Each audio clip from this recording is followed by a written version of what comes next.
Hey guys, welcome back to my channel. My name is Piera and today I'm here with my October wrap up.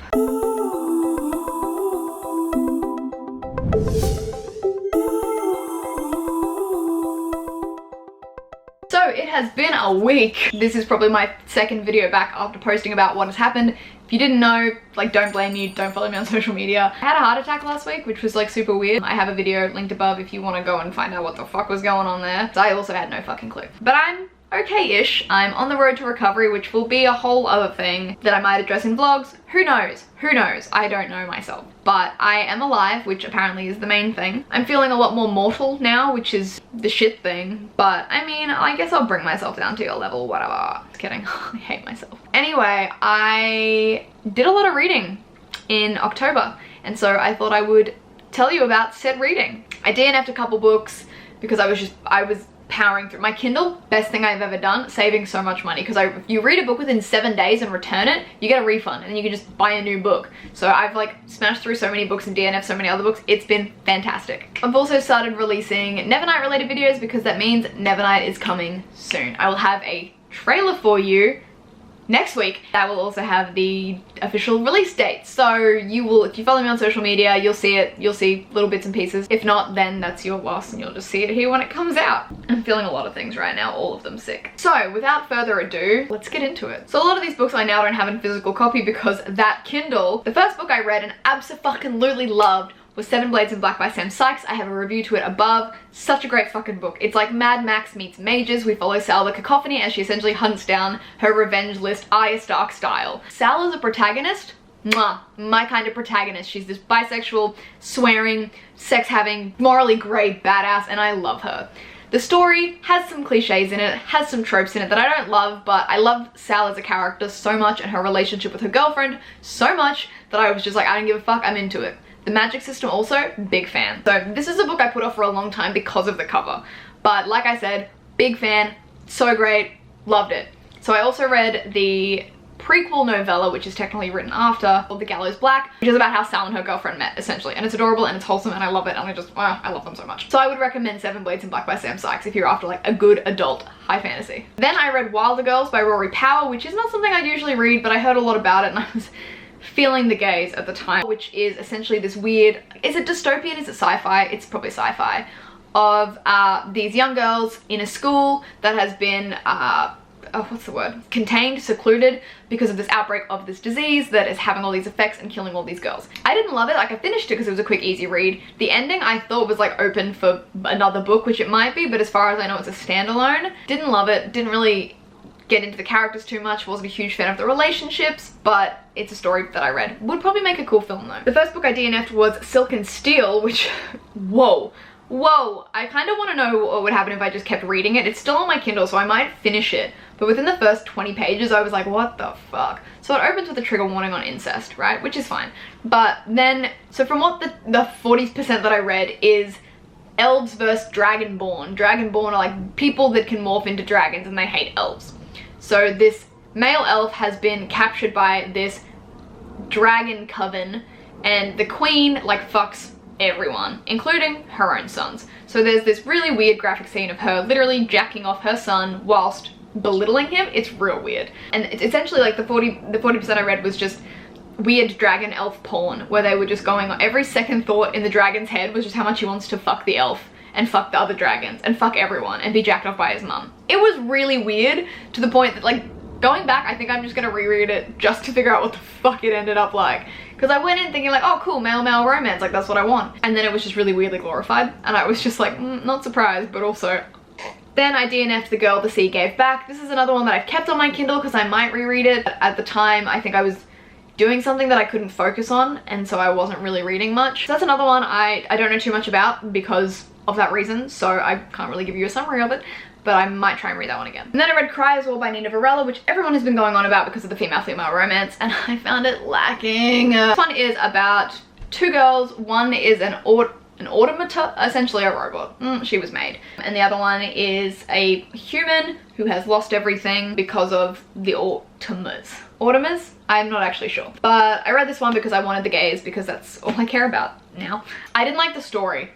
I didn't really like that. I'm not a huge fan of like the human and then the love interest is not a human but wants to be human and is like weird for some reason. I did like the relationship. I think I just would have liked it more if it didn't feel so insta-lovey. I don't know, I've never fallen in love with an enemy before, and so I feel like it's all very like instant lovey. Yeah, I mean, like, maybe I don't know if I'd read it again. I want to love it as much as everybody else is loving it, but I couldn't tell you anything that happened in this book. I can't remember anything from this book. I did also read it really quickly because I think I was just waiting for it to get better and it didn't, so Then I DNF'd Kingdom of Souls by Rena Barron, which again I was really excited for because I was like, fuck yeah, witch doctor. And I got quite a ways through this, like I nearly finished this, but I think it was the romance that killed it for me and the weird mother thing. So this one is essentially about this young woman who comes from like a long line of witch doctors, doesn't get her abilities, and so everyone's kind of like, what's going on? And essentially sells years of her life to dark magic to get abilities in order to fight this thing that is stealing the city's children.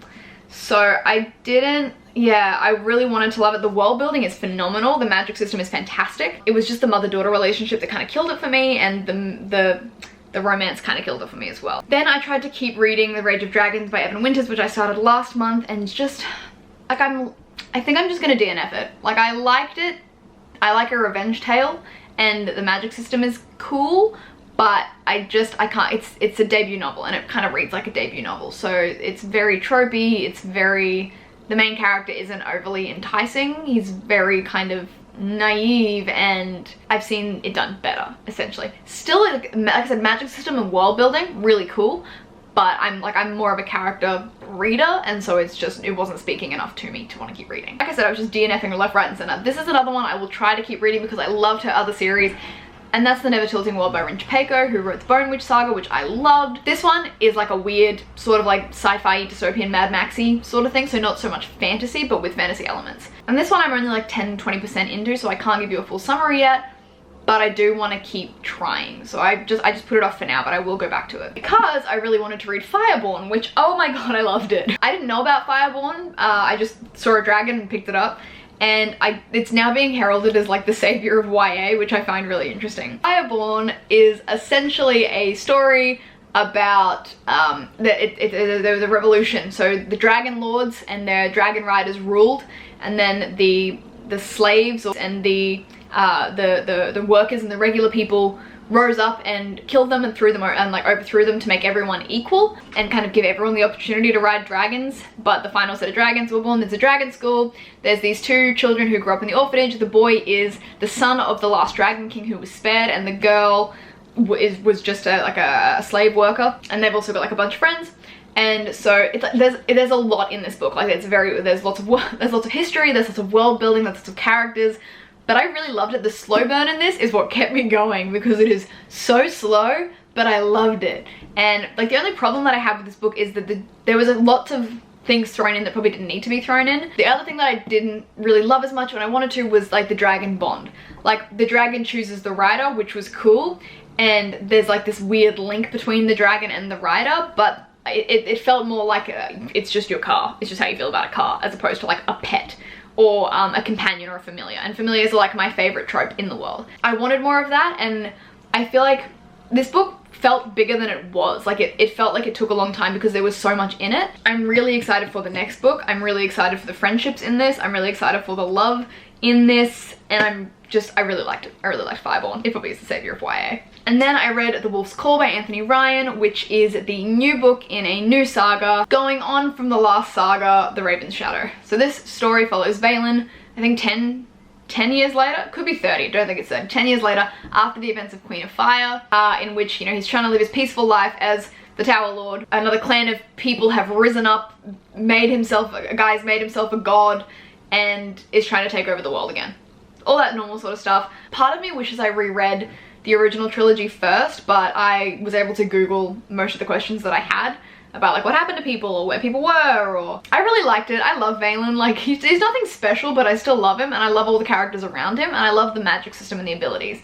The world sometimes is a little big, but I still really loved it, and I loved the new characters that we're introduced to in this book. I love that we get to see some of our old characters, or we get some mention of our old characters, and it was just really good to get back into that world again. And then finally I DNF'd We Are the Dead. I got a couple pages into this, and then I was just kind of like, I don't understand. I don't care. It just didn't hold my attention. Like I read like 40% of it and I can't tell you a single thing that happened except that there's this weird chant. And I mean, I'll add this one in because I technically finished it on the 1st of November whilst I was in hospital, but it was so good I just want to talk about it now. That was Steel Crow Saga by Paul Kruger, which I had heard nothing about, but I fucking loved. This book has literally everything I love in it.